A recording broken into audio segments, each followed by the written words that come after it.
Video game developers are often looked at as either being indie or AAA. We long ago did away with other classifications and now often can't even agree on when a developer crosses over from indie to AAA. Is it when they have their first successful game? Is it when the studio reaches a certain size? Many would say that line is crossed when a studio partners with a publisher, as they are no longer independent. But herein lies the rub. We have no way of delineating publishers the same way we do developers. Typically, developers make the games while publishers market and distribute them. We've never really challenged that relationship, and we've certainly never subdivided publishers based on their size, history, or qualifications. Should we really view companies with dozens of employees versus hundreds versus thousands all the exact same way? If partnering with a publisher is your personal landmark of when a developer is no longer considered indie, does the size of the publisher affect that perception? These are presumptions and questions worth challenging.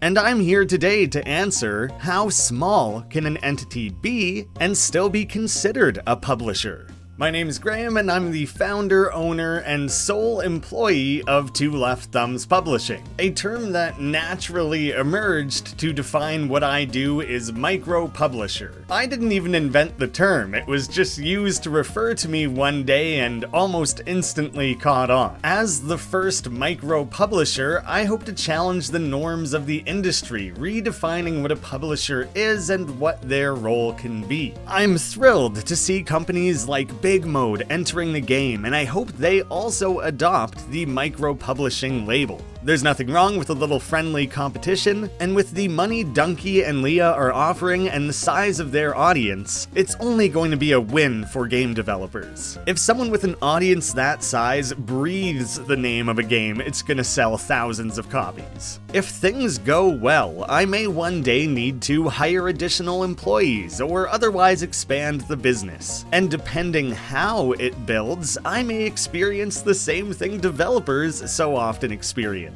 Leaping in the public eye from indie to AAA, crossing an invisible line that removes the micro caveat from my publishing enterprises. If that day ever comes, I won't resist the change. Attempting to rigorously define the boundaries of a micro publisher versus standard publisher is a fool's errand. That label came from the public, and we can't disregard that element of public perception.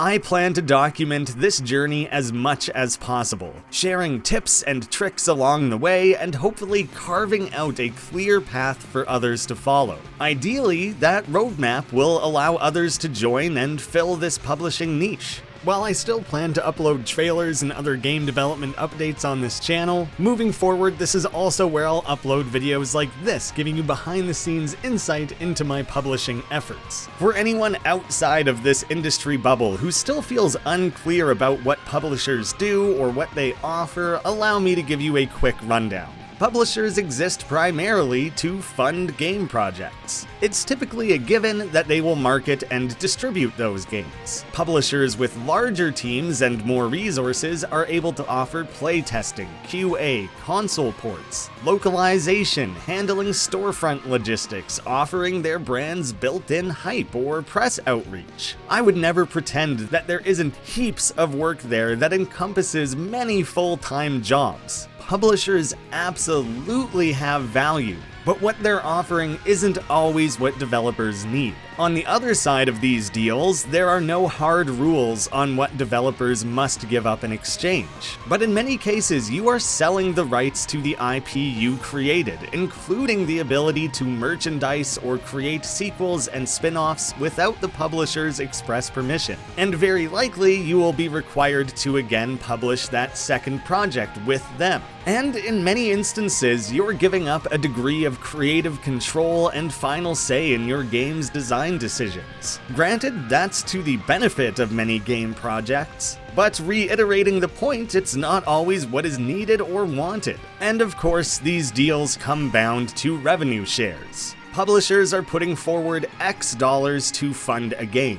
They are invested and are going to want to make that money back, plus profits. So first, there is a recuperation period, where publishers take anywhere from 50 to 100% of a game's revenue until they've made that investment back. On the other side of recuperation, their revenue share drops on average to about 30%.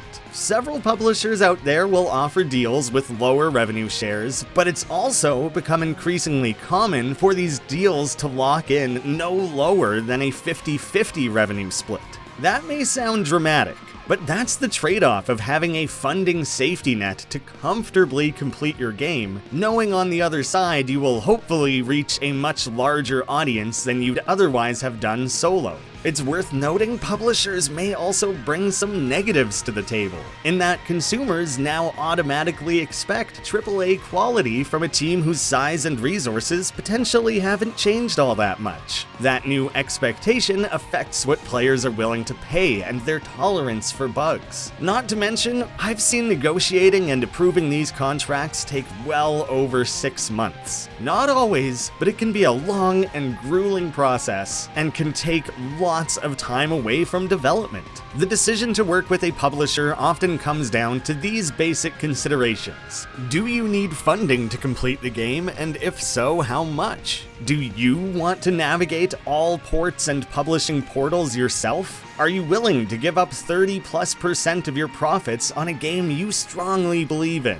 And often most importantly, are you willing to do the near full-time job of marketing on top of development? Don't let anyone tell you one option is better than the other. It comes down to the author's individual needs and risk tolerance, which is where I come in. Some developers only need small sums to complete their game and don't want to be anchored to a 6-figure deal. Some need zero funding and just want a marketing partner. Or perhaps they need someone in their corner to navigate Steam's backend, offer some level of community management, or to just bounce ideas off of. There's no single check sheet of what a developer needs, yet the publishing industry is incredibly limited in the range of offers they make.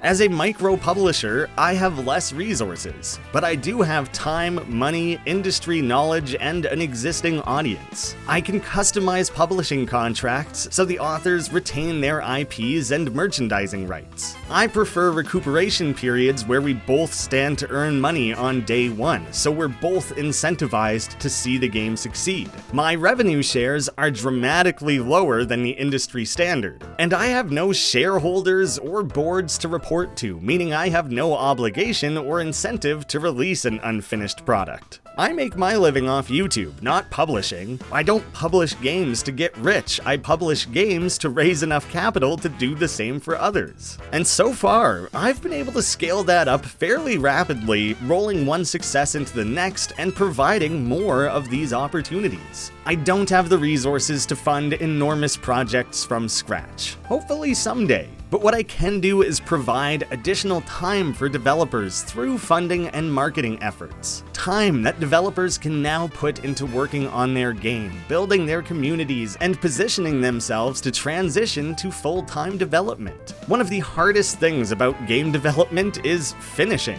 There's the old adage that the last 10% of a game's development is 90% of the work. I'm here to help developers get across that finish line and hopefully prepare and position themselves for the potential of real success. 75% of developers only make one game. I'd like to open doors that allow these creative people to turn their passions into careers. In the short term, my main goal is to simply have more cash flowing into the industry without all the strings, creating opportunities for hard-working, talented developers who wouldn't be approved by a standard publisher or who simply aren't interested in those partnerships. But then long term, more importantly, I hope to lead a wave of other creators and investors investors, heralding a micro-publisher era that can disrupt things and force more developer-friendly practices. Whether that be educating developers on the ins and outs of publishing deals, forcing